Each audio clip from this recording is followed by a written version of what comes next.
성경의 상담학 책에 보면 처음 서론이 이렇게 되어 있습니다. 엄마만이 가르칠 수 있는 것들, 엄마만이 가르칠 수 있는 것들. 엄마는 나에게 예상이라는 것을 가르치셨다. 예상할 수 있는 것 말이죠. 애가 말을 안 들으면 너 이따가 아빠가 오시면 봐. 어떤 일이 벌어질지 가르칠 수 있다는 겁니다. 엄마는 나에게 받는 것이 뭔지, 나중에 받는 것을 기대하는 것을 가르쳐 주셨다. 애가 길거리에서 뭐 사달라고 조르면 그러죠. 이따 집에 가서 사줄게. 그래서 기대를 가르쳐 줬다는 겁니다. 엄마는 의학에 대해서도 가르쳐 줬답니다. 아이가 계속 째려보고 그러면 너 그러다 눈 삐뚤어진다. 의학에 대해서도 가르쳐 줬답니다. 무엇보다 엄마는 아이에게 유전에 대해서 가르쳐 줬답니다. 아유, 어쩜 그런 네 애비하고 똑딱 나느냐. 유전에 대해서 정확하게 가르쳐 줬답니다. 무엇보다 정의로움에 대해서 마지막 한 가지 더 가르쳐 줍니다. 애가 속을 썩이면 그래, 니도 자식 낳아봐. 똑같은 내 닮은 애 낳아서 꼭 그렇게 될 거야. 내 속을 그때서야 알 거야. 정의로움에 대해서 배우게 된답니다. 그냥 우스갯소리로 하는 것처럼 보이지만 부모님이, 특별히 어머니가 아니면 부모님이 얼마나 아이들에게 영향력을 줄 수 있느냐, 또 영향력을 끼치느냐에 대해서 이 상담학자는 이렇게 서론을 시작하면서 우리에게 말을 해주고 있는 것이죠.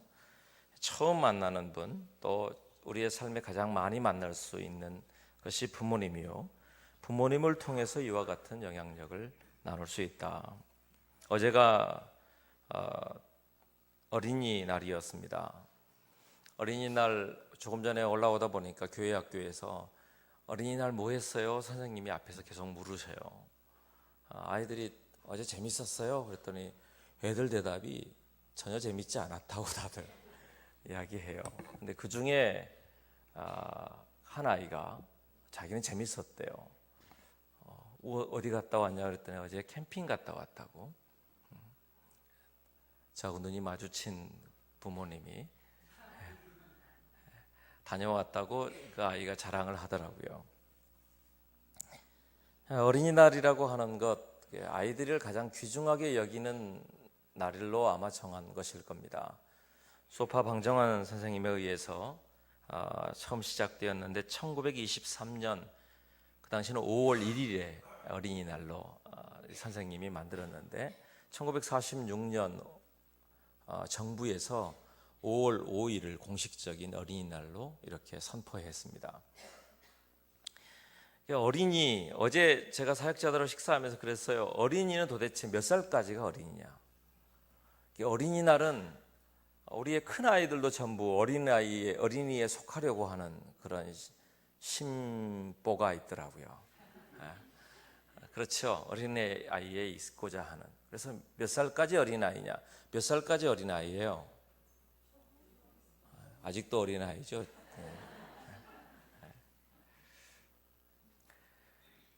요즘에는 초등학교 6학년 아이들이 그 파티를 한답니다. 마지막 어린이날을 축하하는 파티. 그런 이야기 하더라고요. 그런데 여러분, 성경에 보면요, 성경에 나와 있는 어린이의 그 나이에 한계가 있어요. 파이디온이라고 하는 것이 어린이를 의미하는 단어인데 이 단어가 쓰이는 나이가 12살까지입니다. 생각보다 나이가 많죠. 12살까지는 부모님은 그냥 우리가 한국 나이로 말할 거고 아이들은 만 나이를 말할 것 같은데 어쨌든 12살 정도까지를 파이디온이라는 단어를 써요. 그러니까 이 아이들이 관한 이야기를 오늘 성경은 말하고 있습니다. 아마 이 본문을 어린이 주일에 참 많이 들으셨을 겁니다. 근데 오늘 저는 이것이 어린아이들에 관한 것이냐, 그 뒷배경에 보면 바로 그 시대에 있었던 제자들에게 또 지금 우리들에게 주시는 메시지가 더 분명하다 하는 생각이 들어서 이 말씀을 나누고자 합니다. 예수님께 수많은 사람들이 예수님을 찾아왔죠. 또 많은 기적들을 경험하고 많은 이들이 병에서 나음을 얻고 또 기적을 경험하고 놀라운 일들을 많이 경험했습니다. 그래서 예수님께 수없는 사람들이 왔음에도 불구하고 거기에 덧붙여져서 열심히 있는 부모님들이 아이들을 데리고 왔습니다. 그 당시에 그 유명한 랍비들이라든지 그 스승이라고 여겨지는 사람들에게 와서 그 아이를 그 품에 안고 안수하고 축복하는 해주는 그런 관습이 있었어요. 그런 의미에서 아마 아이들을 예수님께 데려왔으리라 생각이 듭니다. 그런데 그 아이들이 왔을 때 제자들이 그 앞에 가로막고 서서 아주 화를 냅니다. 그들을 꾸짖는다라고 이야기합니다. 아주 꾸짖어서 그들을 돌려보내려고 하는 것이죠. 예를 들면 그런 거겠죠. 아니 지금 여기가 어떤 곳이라고 데리고 왔느냐고. 또 예수님 생각한다고 예수님 피곤한가 안 보이시냐고. 얼마나 많은 일이 있으신데 이렇게 애들을 데리고 와서 그렇게 귀찮게 하느냐고 그랬을지 모릅니다. 그런데 예수님의 반응은 달랐어요. 그 일들을 보시고 예수님이 노하셨다. 화를 내셨다. 이 화를 내셨다는 것이 그 현재형입니다. 즉각 화를 내신 거예요. 이 광경을 보시고 즉시로 화를 내신 것. 예수님이 즉시로 노하셨다 이런 표현이 성경에 별로 없잖아요. 그렇죠? 그만큼 갑자기 화를 내시는 겁니다. 그리고는 아이들이 오는 것을 용납해라. 금하지 말아라. 그리고 아이들을 위해서 안수하시고 축복해서 보내시는 장면이 오늘 본문의 이야기입니다. 이 본문을 통해서 먼저 우리가 아이들에 대한 마음을 어떻게 준비할 건가? 제가 오늘 제목을 바람이라고 되어 있는데 이 바람은 무언가 이루어지기를 원하는 것에 대한 것이죠. 우리의 마음의 소원일 겁니다. 우리의 바람이 있다면 우리 아이들이 정말 복을 누리고 우리 아이들이 잘 되고 강건하게 되는 것이 우리 아이들에게 주시는 우리 부모님들의 마음인 줄 압니다. 그렇게 되기를 축복합니다. 그래 아이들이 복의 통로를 열고 하나님 안에 영육이 강건하기를 축복합니다. 그게 부모님의 마음일 거예요. 그 마음을 가지고 이 열심히 있는 부모님들이 아이들을 데리고 온 거죠. 예수님도 그 마음에 응답하셔서 안수하시고 축복하셨겠고요. 자, 여기서 배워야 합니다. 어떻게 하면 우리 아이들이 우리가 정말 바라는 대로 우리가 정말 원하는 대로 아이들이 하나님 앞에서 복 있는 인생으로 살 수 있을 것인가? 아주 단순한 것을 오늘 본문을 통해 볼 수 있어요. 먼저는요, 예수님께 가까이 두어야 합니다. 아이들이 예수님 앞에 있어야 된다는 거예요. 그렇죠? 그 당시에 많은 아이들이 있었을 거예요. 그런데 예수님께서 친히 안수하시고 그리고 친히 안아주시고 축복하신 아이는 이 아이들, 이 앞에 나와 있는 몇 명의 아이들 뿐이었을 겁니다. 예수님께 가까이 있도록 만드는 게 부모의 책임이에요. 특별히 여러분, 그냥 랍비가 아니라 예수님이 그 아이들을 위해서 안수하셨다, 축복하셨다. 예수님께서 여러분의 아이들을 끌어안고 이 아이의 머리 위에 손을 얹고 축복하셨다. 어떤 의미가 되겠어요? 이 아이들이 일생토록 아마 예수님이 어떤 분인지를 분명히 알고 믿게 되었다면 오늘 이날의 기억은 굉장히 특별한 기억이 될 겁니다. 아이들도 마찬가지입니다. 우리 아이들에게 어떻게 복의 통로가 될까? 이 아이들이 어떻게 잘 되게 할까? 예수님 앞에 있게 해야 합니다. 무엇보다 이 일이 생명에 관한 일인 줄 알고 이 일이 이 아이를 살리는 일인 줄 알고 예수 그리스도 앞에 늘 있도록 그 자리를 마련하고 그 예배하는 자리에 있게 하고 그 상황들을 준비하고 끊임없이 하나님 앞에 있게 하는 시간들을 마련하는 것이 부모가 해야 될 일이에요.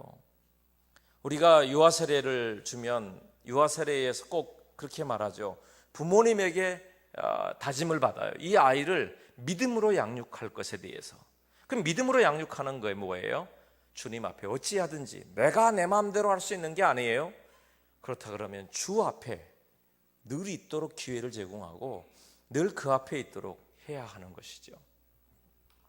제가 전도를 해보면 어렸을 적에 교회 한 번이라도 나가봐야, 부활절에 계란 하나라도 받아봐야, 성탄절에 교회에 가서 과자 하나라도 먹어봐야 그 사람의 영혼이 이 문을 여는 일들의 시작이 되는 것을 봐요.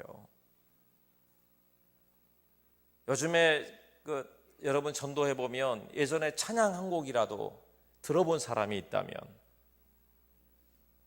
예전에 제가 그런 이야기 드렸죠. 어떤 분에게 전도했더니 자기는 부흥회에 한번 참석해 봤는데 자기가 부흥회에 참석하면서 목사님하고 주위에 있는 분들이 그랬대요. 어쩜 그렇게 박수를 잘 치시냐고. 그러면 제 앞에서 시범을 보여주더라고요. 탁탁 치는데 소리가 얼마나 쫙쫙 나는지. 그때 했던 예수님 찬양, 예수님 찬양, 예수님 찬양 하면서 그 찬양을 불렀던, 젊었을 때 불렀던 그 일에 대해서 이야기하더라고요. 신나게 그 일을 이야기해요. 그래서 복음을 전할 수 있었어요. 박수 한번 쳤던 것, 예수님 찬양 한번, 그 찬양 한번 불렀던 것이 이 사람의 영혼에 복음이 들어갈 수 있는 통로를 만들었던 것처럼 아이들이 어찌하든지 주 앞에 있게 만들어주는 것, 어찌하든지 주님 앞에 우선순위를 두게 하는 것, 놀아도 교회 마당에서 놀게 하고 놀아도 주 앞에 여기 있도록. 저는 우리 아이들 중에 참 미안한 마음이 들고 그래도 고마운 아이들이 있어요. 먼저 우리 찬양대 때문에 먼저 와 있는 우리 아이들은 아침에 일찍 와요. 부모님들이 일찍 와기 때문에 말이죠. 그럼 밑에 2층에서 그 사역자들과 동일한 식사를 합니다. 김밥 한 줄을 먹든지 아니면 그러면서 조금 전에 갔더니 주보를 접고 있어요. 그러니까 아이들이 하는 게 그런 일들을 보고 하는 거죠. 그 일들이 반드시 하나님 앞에서 돌아오게 하시고 이 아이들이 앞으로 예수 그리스도의 이름으로 안수함을 받고 축복의 통로를 여는 일들의 시작이 되게 하실 줄로 믿습니다. 여러분, 사소한 일 같지만 그 일들이 시작이 된단 말이죠. 또 한 가지는 축복해야 합니다. 주님 앞에 가까이 있게 돼야 하는 것도 맞지만 또 하나는 예수님이 안수하시고 축복하셨다고 그랬죠. 그런 것처럼 축복의 권한을 가진 사람들이 예수님의 이름으로 축복해야 된다는 이야기를 하고 있는 거예요. 성경에는 두 사람에게 축복의 권한을 주셨습니다. 하나는 노아 때부터 시작된 것을 보면 노아가 세 아들에 대하여 선포한 대로 세 아들의 삶이 이루어지죠.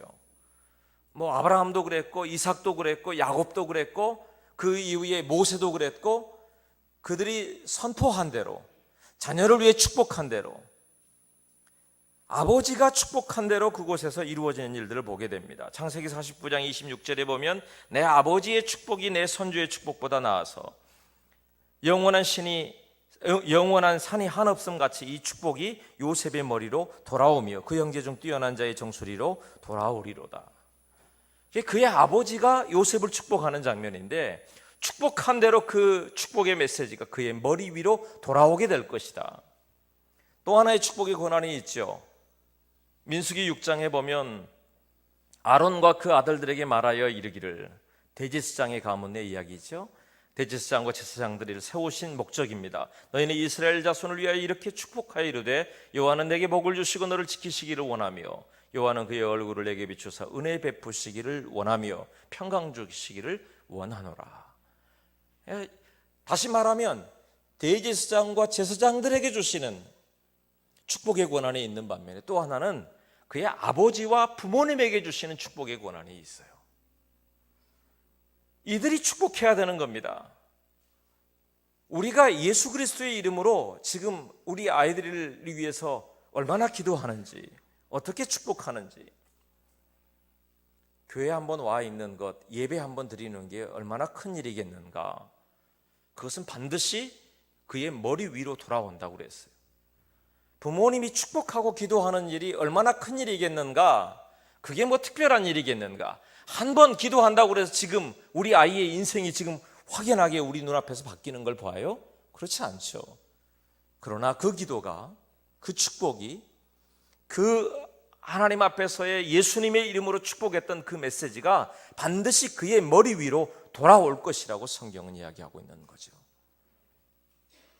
하나님 앞에서 축복하는 은혜가 있기를 축복합니다. 부모님에게 주시는 축복의 권한을 사용해야 되는 거예요. 특별히 아버지들 기도하셔야 되는 거죠. 어머니들 기도하셔야 되는 거죠. 그 기도하는 자리에서 반드시 우리 아이들의 머리 위로 그 기도한 것이 돌아올 것이라고 성경은 기록하고 있는 겁니다. 무엇보다도요, 이 돌아오는 것에 대해서 살펴보면 아이들에게 어떻게 축복할까 생각해 보니까 축복할 때 우리가 갈등이 생기는 게 있어요. 하나는 세상에 요즘에 많이 상담학이라든지 정신분석학이라든지 이런 사람들이 많이 있어서, 특별히 요즘에 아이들이 많지 않아서 부모님들도 공부를 많이 합니다. 그러면 상담학자들이 대부분은 이런 말을 하거든요. 아이들을 혼내지 말라고 말이에요. 그런가요? 그래서 아이들이 좋은 말만 하는 것, 그리고 아이들을 칭찬만 해주는 것에 대한 이야기를 합니다. 그런데 그것으로 아이들의 방향을, 인생의 방향을 다 해줄 수 없는 것을 분명히 알아야 해요. 성경은 말합니다. 분명하게 축복의 메시지를 하고 난 다음에는 또 한 가지 훈계가 있어야 되는 거예요. 주의 훈계가 있어야 되는 겁니다. 축복과 훈계가 함께 있는 자리에서 배우는 게 한 가지 있는데 그게 뭐냐? 순종이에요. 순종은 곧 다른 말로 말하면 믿음이거든요. 믿음과 신뢰가 있는 곳에 순종함도 있는 거죠. 하나님의 말씀에 대하여 가르치고 하나님의 말씀 안에서 축복하는 것은 주의 말씀으로 훈계하고 주의 말씀 안에 거하게 하는 것이 동일하게 함께 있는 거예요. 축복한 것으로 끝나는 게 아니라 그 아이가 하나님 앞에 서도록 주의 말씀 안에서의 훈계가 함께 따라와야 되는 것이 맞다는 이야기를 하는 겁니다. 훈계함은 결국 순종함이 되고 순종함은 결국 다시 믿음이 되기 때문에 그래요. 우리 한번 따라서 하실까요? 예 아빠, 예 엄마, 예 아빠, 예 엄마, 네 하나님. 그래요. 거기까지 가는 거예요. 실제로 그 일들이 점점 더 자라가면서 아이들의 삶 가운데서 부모님을 떠나야 되는 상황이 있고, 부모님을 떠나 그 아이들이 서야 되는, 홀로 서야 되는 자리에서 부모님과 함께 할 수 없는 자리에서 그 이후에 누구와 동행할 것인가, 누구와 함께 할 것인가, 누구에게 순종할 것인가, 그것이 결정되는 것이 이 믿음과 연결되기에 주님의 훈계하심에 대한 이야기가 우리에게 얼마나 큰 의미인지도 보아야 하는 겁니다. 에베소서 6장 1절에 자녀들아 주 안에서 너희 부모에게 순종하라, 이것이 옳으니라. 순종과 그 다음 훈계가 연결되는데요, 훈계를 들어서 지혜를 얻으라, 그것을 버리지 말라. 잠언 15장 32절에 훈계받기를 싫어하는 자는 자기의 영혼을 경히 여김이라, 견책을 달게 받는 자는 지식을 얻느니라. 잠언 4장 13절에는 훈계를 굳게 잡아 놓치지 말고 지키라, 이것이 내 생명이니라. 영혼과 생명에 관한 이야기가 뭐와 연결되어 있어요? 훈계함과 연결되어 있어요. 에베소서 6장 4절은 그런데 그것에 대한 훈계에 대한 기준을 마련해 놓고 있는데, 너희 부모들아, 너희 아비들아, 내 자녀를 노엽게 하지 말라, 오직 주의 말씀으로 훈계하라고 했어요. 이게 그냥 윽박질러서 노엽게 하는 것과 주의 말씀 앞에 서게 하는 건 좀 다른 이야기라고 성경은 기록하는 거죠. 그래서 하나님의 말씀 앞에 서는 것, 주의 말씀 앞에 온전히 서게 하는 것. 그럼 여러분, 어디까지 도대체 훈계하고 어디까지 순종하게 하고 도대체 어떻게 해야, 사실 부모님들 우리 아이들 키워가는 게 쉬운 일이 아니잖아요. 저도 마찬가지고 말이에요. 그럼 어떻게 해야 되는 걸까요? 며칠 전에 한 라디오에서 이런 이야기가 있었습니다. 그 인도나 아니면 다른 곳에 코끼리가 있잖아요. 코끼리는 그 덩치가 너무 크지 않습니까? 몇 톤씩 이렇게 나가니까. 그리고 코끼리가 가는 곳은요, 코끼리가 생각보다 그 해차를 많이 한대요. 그래서 이것저것 이렇게 돌아다니면서 밀림이나 이런 데 돌아다니면 상관없이 계속 뭔가 이파리를 뜯어먹기도 하고, 코로 이것도 만지고 저것도 하고, 그렇게 한대요. 계속 지나가면서 그렇게 한답니다. 그런데 밀림이나 그냥 넓은 곳을 지나갈 때는 상관이 없는데, 시장 같은 데를 가야 될 때가 있잖아요. 그렇죠. 끌고 가야 되고. 그럼 내버려두면 어떻게 될까요? 이렇게 쳐놓은 천막이 다 무너지게도 만들 수 있고 쌓아놓은 여러 가지 것들이 다 무너질 수도 있겠죠. 그러면 어떻게 할까요? 노련한 조련사들은 그때 코에다가 대나무 막대기 하나를 짚도록 얹어준대요. 그러면 신기하게도 그 큰 덩치의 코끼리가 대나무 막대기 하나 짚고 가는 것 때문에 이게 해찰 부리지 않는다는 겁니다. 다른 것에 마음을 뺏기지 않는다는 겁니다. 이것을 그 사람은 사람의 마음과 같아서 뭔가 목적이나 목표가 분명할 때 흔들리지 않는 것이다 라고 하는 이야기로 해석했습니다만, 제가 이 이야기를 들으면서 그런 생각이 들었어요. 그래, 우리 아이들이 가야 하는 길에서 다른 곳으로 치우치지 않고 정말 움직여 갈 수 있는 훈계가 뭘까? 거창한 뭔가가 아니라도 이 막대기 하나를 집중할 수 있는, 좌로나 우로나 치우치지 않을 수 있는 이 막대기 하나 이 아이의 손에 쥐어줄 수 있다면 그게 뭘까요? 우리가 훈계할 수 있는 가장 큰 훈계는 예수님 만나게 하는 겁니다. 예수님의 십자가의 의미를 발견하게 하는 겁니다. 예수님의 십자가의 그것이 놀라운 나를 향한 사랑임을 선포하게 만드는 겁니다. 신앙 고백을 하게 하는 것입니다. 그 마음속에 예수 그리스도를 영접하게 하는 것입니다. 그 예수님의 십자가 앞에 그가 꼬꾸라지고 엎드리면 순종하지 말라 그래도 순종하게 될 것이고, 주님의 십자가 붙들고 가면 주님의 그 십자가 안에서 그 아이의 인생이 좌로나 우로나 치우치지 않는 그 길에 서게 하실 줄로 믿습니다. 그 십자가 붙들고 설 수 있게 만들어 주었느냐, 그 복음이 우리 아이들에게 명확하고 정확하게 전달되었느냐, 정말로 예수 그리스도의, 여러분 우리 아이들 붙들고 여러분 그 아이들 속에 있는 예수 그리스도를 영접하는 믿음에 대하여 확인해 보신 적이 있어요? 확인하셔야 합니다. 예수님의 십자가의 이야기가 반드시 증거되고 또 증거되도록, 그리고 아이들 속에 새겨지도록, 그 시간은 적어도 이 12살 이전의 아이, 그 이후에도 마찬가지겠죠. 그 이유가 되면 더 어렵다는 거예요. 그러니 지금 우리 아이들에게 남겨주고 심겨줄 수 있는 훈계의 막대기 하나는, 아이가 다른 것에 집중하지 않고 붙들고 갈 수 있는 그 하나는 예수 그리스도의 십자가를 명확하게 전달해 줄 수 있는 것이 되는 것, 그것이 아니겠는가 하는 거예요. 예수 그리스도의 복음이 우리 아이들의 손에 쥐어지기를 축복합니다. 그것이 가장 큰 훈계예요. 그것이 가장 큰 축복이에요. 그것이 가장 큰 아이들에게 허락 줄 수 있는 복이요 은혜인 줄로 믿습니다. 자, 그렇다면 우리의 모습을 한번 보기를 원합니다. 이 말씀을 그대로 제가 생각할 때 우리 아이들이 처음 말씀을 나눴던 것처럼 아이들이 처음 접하고 처음 보는 이들이 있어요. 바로 부모님입니다. 부모님을 바라보면서 이 아이들의 신앙도, 이 아이들의 모습도, 앞으로의 꿈도 꾸게 되겠죠. 그러면 똑같이 우리를 점검해 볼 필요가 있겠지요. 나는 예수님과 가까이 있는가? 그렇죠? 아이들을 예수님과 가까이 있게 하라고 그랬던 것처럼 이제 이 아이들을 가까이 하기 위해서 부모인 나는 어떤 모습인가? 나는 예수님께 가까이 있는가 보자는 거예요. 또 있죠. 나는 축복의 사람인가? 축복의 통로를 여는 사람인가? 나에게는 십자가가 온전히 붙들려 있는가? 내 안에 정말로 나를 좌우로 여러 가지 상황들이 일어난다 할지라도 내 중심을 잡고 내 마음을 잡고 내 영혼을 붙들고 있는 십자가가 명확한가? 내 안에 복음의 방향이 명확히 서 있는가? 이 일을 살펴보는 일이 오늘 우리에게 있어야 할 줄로 믿습니다.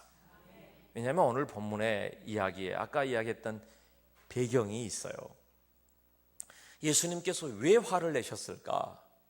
왜냐하면 그 다음에 화를 내신 그 다음의 이야기를 보면 명확히 알 수 있겠죠. 예수님께서 하시는 말씀이 이겁니다. 아이들이 내게 오는 것을 용납하고 금하지 말라. 하나님의 나라가 이런 자의 것이니라. 내가 진실로 너희에게 이르노니 누구든지 하나님의 나라를 어린아이와 같이 받들지 않는 자는 결단코 그곳에 들어가지 못하리라. 하나님의 나라가 이런 자의 것이니라. 어린아이들의 것이라는 말하는 게 아니라 어린아이와 같은 자. 그럼 도대체 어린아이 속에 있는 무엇을 의미하는 걸까요? 어린아이 속에 있는 겸손, 주의 말씀이 들리는 순종, 주의 말씀 앞에 지금 그 앞에 엎드려서 안수하시고 축복하기를 원하시는 그 앞에 엎드림, 주님 앞에 온전히 서 있는 그 모습을 이야기하는 거예요. 뿐만 아니라 어린아이와 같이 받들지 않는 자, 받든다라고 하는 표현은요, 영접한다는 의미가 들어있어요. 하나님의 나라를 그대로 받아들이는 자, 주의 말씀을 그대로 받아들일 수 있는 자가 어린아이라고 하는 것에 포함시켜 놓은 겁니다. 왜 노하셨을까? 바로 그 앞에 마가복음 9장의 30절 이하에 기록된 말씀과 또 오늘 본문 이하의 14절 지금 보입니다만 그 밑에 기록되어 있는 예수님의 이야기를 살펴보면 그 해답을 찾을 수 있습니다. 마가복음 9장에 보면 그들이 길을 가다가 가버나움에 있을 때에 싸웠어요. 왜 싸웠을까요? 누가 크냐 이것 때문에 싸웠어요. 예수님은 그때 31절에 보면 예수님 뭐라고 하시느냐면 바로 예수님이 십자가에 죽으실 것과 부활하심에 대한 이야기를 꺼내시는데 제자들은 무슨 생각을 하고 있느냐면 예수님의 십자가도 예수님의 부활도 관심이 없어요. 예수님이 왕이 되실 거야. 그럼 예수님이 왕이 되시면 나는 어떤 자리에 있을 것인지, 누가 그 밑에 국무총리는 누가 되고 그 밑에 보좌관은 누가 되고 어떤 자리는 누가 차지하고, 심지어는 여러분 오늘 마가복음 10장 40절 이하에 보면 야고보와 요한의 어머니가 와서 청탁을 하죠. 뭐라고 했어요? 야고보와 요한에 대해서 좌우편에 앉게 해줄 것을 청탁하죠. 그러니까 예수님의 이야기는 지금 하나님의 나라에 대한 이야기를, 예수님의 이야기 관심은 오직 복음에 관한 관심이, 예수님의 관심은 십자가와 그 부활에 관심이 있다면 제자들은 하나님의 나라에 관심이 없어요. 하나님의 나라에 관심이 없어요. 오직 내게 관심이 있어요. 오직 내가 서 있는 자리에 관심이 있어요. 내가 어떻게 될 것인가에 대한 관심만 있어요. 우리 아이들에 대한 복도, 우리 아이들에 대한 기도도 어쩌면 부모님이 어떤 관심을 갖고 있느냐에 따라서 기도의 방향도 달라질 거예요. 여러분, 우리 아이들을 위한 기도와 축복이 뭐라고 생각하세요? 우리 아이들이 하나님의 나라에 대한 관심이 있기를 원하십니까? 그렇게 되기를 축복합니다. 우리 아이들이 예수님의 십자가와 부활에 대한 관심이 있기를 원하십니까? 그 일이 먼저입니다. 영혼이 잘 되어야 범사가 잘 되고 강건할 수 있기 때문입니다. 세상의 축복을 누리지 말라는 게 아니에요.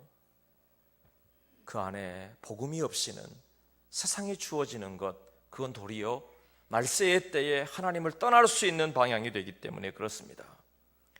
두려운 이야기는 이사야 56장에 보면 하나님의 나라에 대한, 주님이 예수 그리스도께서 오실 때에 대한 예언과 오실 때의 반대편에 서 있는, 마지막 때에, 종말의 때에 반대편에 서 있는 사람들에 대한 예언이 기록되어 있어요.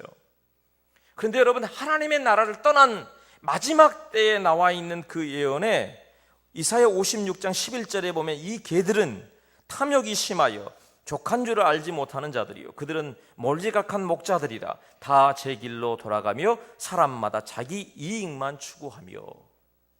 말세의 때에 나타나는 것이 뭐냐면 탐욕이에요. 욕심이 나올 것이라고 이야기했는데 그 정점이 뭐냐면 자기 이익만 취할 것이랍니다. 말세에는 무슨 불바다가 되고 이런 것들도 있겠죠. 지금 천지에 지금 전쟁의 소식들, 아니면 무슨 재난의 이야기들.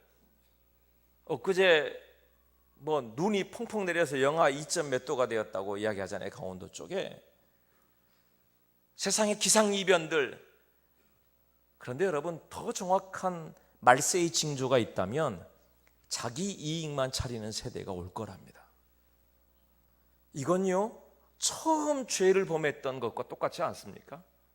자기 이익, 내가 하나님처럼 되겠다. 너도 하나님처럼 될 수 있어. 이 말에 아담과 하와로부터 시작된 죄가, 그 욕심이, 그 범죄가, 욕심이 죄가 되고 죄가 사망이 되는 거예요. 그 일의 탐욕이, 자기의 이익만을 추구하는 일들이 부모님에게서부터 우리의 자녀들에게까지 이 마지막 때에 그렇게 살게 하게 만들었다는 거예요. 두려운 일 아닙니까? 지금 이 세대를 탓하지 마십시오.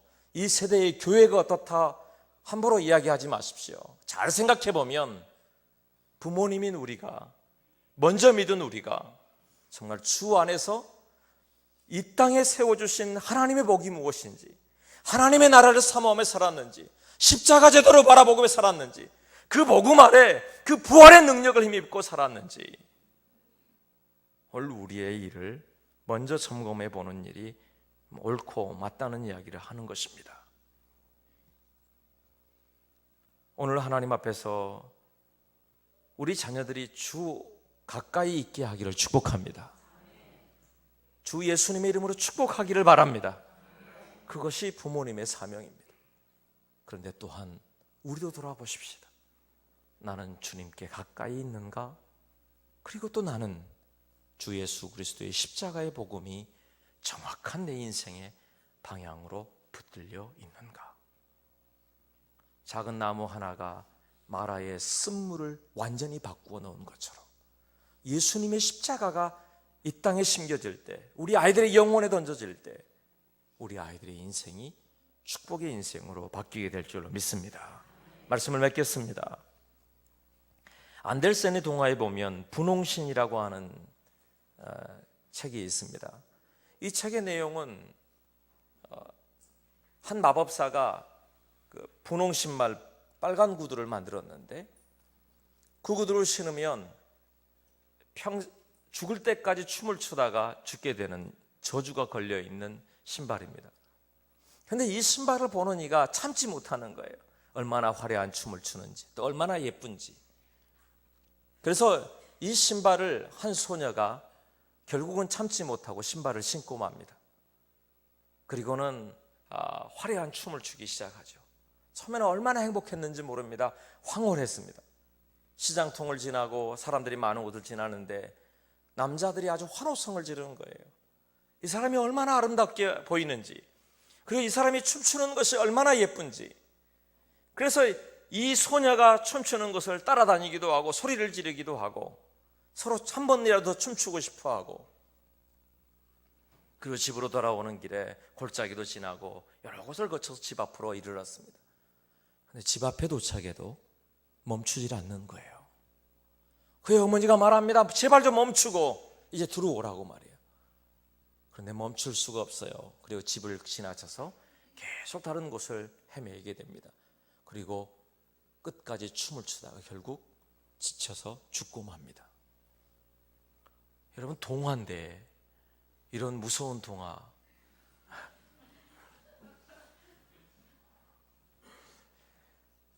안델센은요, 안델센 스스로 이야기했어요. 자기는 어린아이들을 위한 동화 작가가 아니라고 말해요.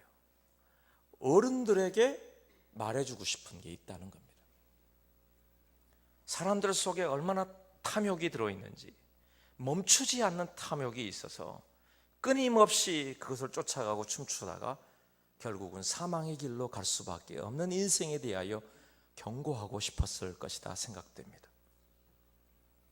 지금 우리가 우리 아이들을 향한 바람이 있다면, 우리 아이들이 어떤 모습으로 서기를 원한다면, 오늘 어쩌면 우리가 지금 춤추고 있는 그 춤이 무슨 춤인지, 그리고 또한 멈춰야 될 때가 어떤 때인지, 그리고 멈추고 나서 다시 어떤 방향으로 가고 있는지 다시 보아야 된다는 생각이 듭니다. 사실 우리의 힘으로 감당할 수 없는 거죠. 그래서 주님의 은혜가 필요합니다. 제가 말로 이 말을 바꾸고 싶었는데요, 우리에게는 바람이 있죠. 바람이 맞아요? 바람이 맞아요? 바람이 표준어예요. 아시겠죠? 뭔가 소원하는 게 바람이에요. 그런데 저는 이렇게 바꾸었어요. 바람으로, 우리의 바람으로는 아이들의 인생이 복된 인생이 될 수 없다. 성령의 바람이 불어야 아이들의 인생에 새로운 길이, 복된 길이 열릴 수 있다. 사랑하는 여러분, 그럼에도 불구하고 우리는 어찌하든지 주 앞에 가까이 있도록, 어찌하든지 예배하는 자리에, 어찌하든지 기도하는 자리에 함께 있도록, 그리고 우리가 할 수 있는 대로 온 힘을 다해 축복하고 또 기도하고 또 복음을 그의 손에, 십자가를 우리 아이들의 손에 쥐어줄 수 있게 되기를 축복합니다. 우리 아이들의 인생이 예수 그리스도의 길로 온전히 서서 은혜와 복된 길로 가게 하실 줄로 믿습니다. 기도하겠습니다.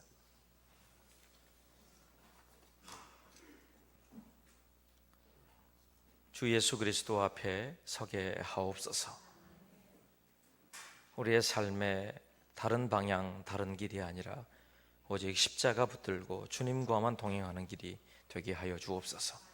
특별히 그 복음이 우리 자녀들에게 증거되게 하옵소서. 예수님의 이름으로 기도드립니다. 아멘.